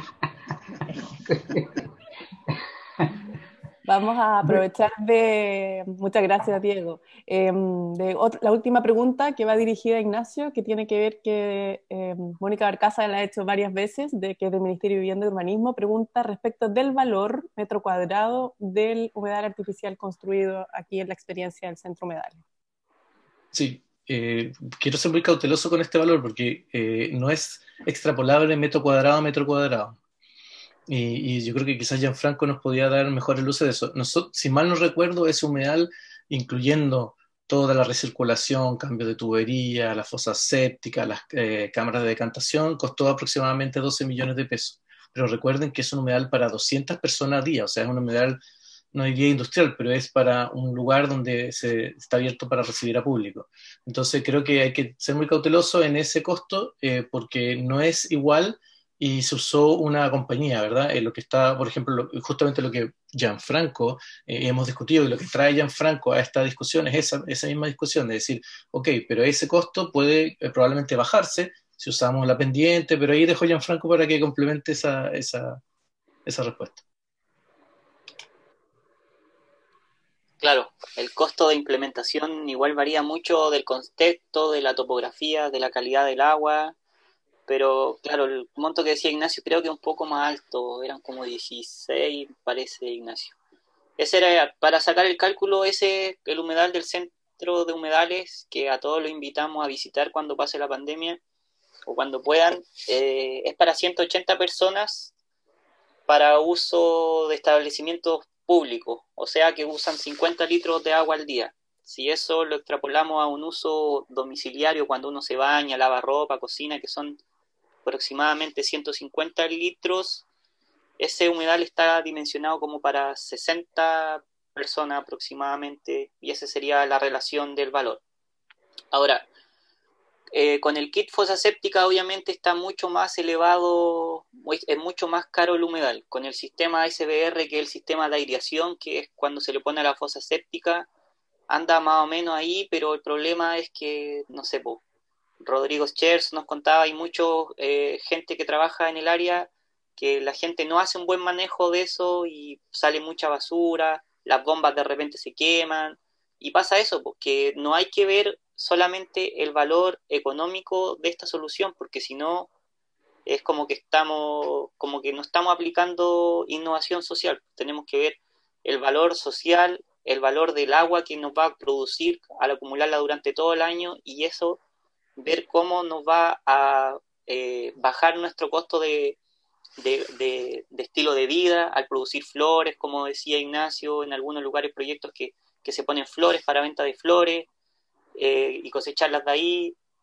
la operación igual, la mantención, muchas veces los sistemas tecnológicos que se compran, claro, son un costo bajo, pero necesita un postventa, el postventa de repente no llega, o de repente lo instaláis, no sé, muy lejos y se pierden, no llegan nunca. Entonces, claro, en la ciudad, y al tener como un concepto muy urbanizado de todo, no es tan bueno, pero en sectores más alejados, donde sí necesitáis producir comida. Hoy en día, por ejemplo, la pandemia nos tiene a todos confinados, la gente ya vive en el campo, pero no está produciendo hortalizas, no está produciendo tomate. En cambio, si esa agua la estuviera reutilizando y estuviera un sistema productivo, serían personas más resilientes, sectores más resilientes, donde, claro, el costo de implementación, como decía Diego, no es bajo, pero a largo plazo es más rentable viéndolo de toda la arista. Y bueno, al hacer un sistema mientras más grande, obviamente mientras más grande disminuyen mucho más los costos. Pero hay que tener en cuenta que hay que hacer un pretratamiento, que los usuarios igual sean responsables de esta solución para que pueda funcionar y para que pueda durar durante mucho tiempo. Mientras más responsable el usuario, menos se va a colmatar, va a necesitar mucha menos mantención. Pero claro, la idea dentro de este proyecto, no sé quién hizo la pregunta, que igual es interesante, creo que es un servicio público, es interesante que ese servicio público trabaje con nosotros durante la validación y veamos cuál es el costo real de implementar un humedal en un sector X de la ciudad, teniendo en cuenta la disponibilidad de materiales, porque si hoy en día la gente del rubro de la construcción compara los precios de Valdivia con los de Santiago, con los de otros lugares, acá para el sur igual se nos carga un poco más los materiales, la logística de materiales, la disponibilidad de materiales. Entonces todos esos factores son los que se tienen que meter en la balanza para poder en realidad estandarizar y replicar estas soluciones acá en Valdivia y en la región de Los Ríos. Permítame un complemento, por favor. Algo bien importante, va a depender mucho. La experiencia que nosotros tenemos en Colombia, los costos más altos, mirándolo como humedal, quitando el pretratamiento, está relacionado con la geomembrana, con la impermeabilización y con el material filtrante que nosotros tengamos. Esos son los costos más fuertes. Entonces, si tú tienes un humedal de 100 metros cuadrados con una profundidad de 1 metro, quiere decir que necesitas 100 metros cúbicos de material filtrante. Y necesitas llevarlo, ¿cierto? Y eso tiene un costo. Y el área, pues, y la geomembrana o la impermeabilización. Por eso tenemos que mirar en condiciones qué materiales tenemos nosotros en la zona para que estos costos no se nos eleven tanto. Muchas gracias, Diego, Gianfranco, Ignacio, por la respuesta y por supuesto a todos los que han participado. Ya estamos pasado la hora, así que reiterar que las consultas que se hayan quedado pendientes, por favor las hagan llegar al correo que hemos compartido, seguir las redes sociales, porque van a estar dando información e invitando a las actividades del proyecto. Y para cerrar, le pido a director ejecutivo del Centro Humedales que nos dé unas palabras. Gracias, Javiera. Bueno, gracias a todos, a los que están desde afuera contribuyendo con esta discusión, por las preguntas. Solamente reiterar que lo que queremos es, perdonen el chilenismo, echar a pelear esta tecnología y esperemos que se involucren, ¿verdad?, tanto como los vecinos, ¿verdad?, los usuarios, así como los servicios públicos. Así que bienvenidos a seguir impulsando esto. Esto nace desde muchas conversaciones con la profesora Gladys, ¿verdad?, con Leo, con Diego, y que nos han ido enseñando a nosotros la necesidad, ¿verdad?, de los tecnicismos, los bemoles, ¿verdad?, los detallitos.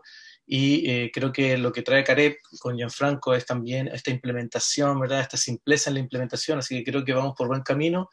Tenemos un desafío grande, ¿verdad? No puede ser que tengamos un lugar tan lluvioso como la región de Los Ríos y gastando en camiones de aljibe para entregar agua en la costa. Entonces, creo que son cosas que hay que ir de a poco, cuesta avanzar, y por eso vuelvo a agradecer a Fomento Los Ríos, porque sin esa confianza no podríamos echar a pelear esta tecnología.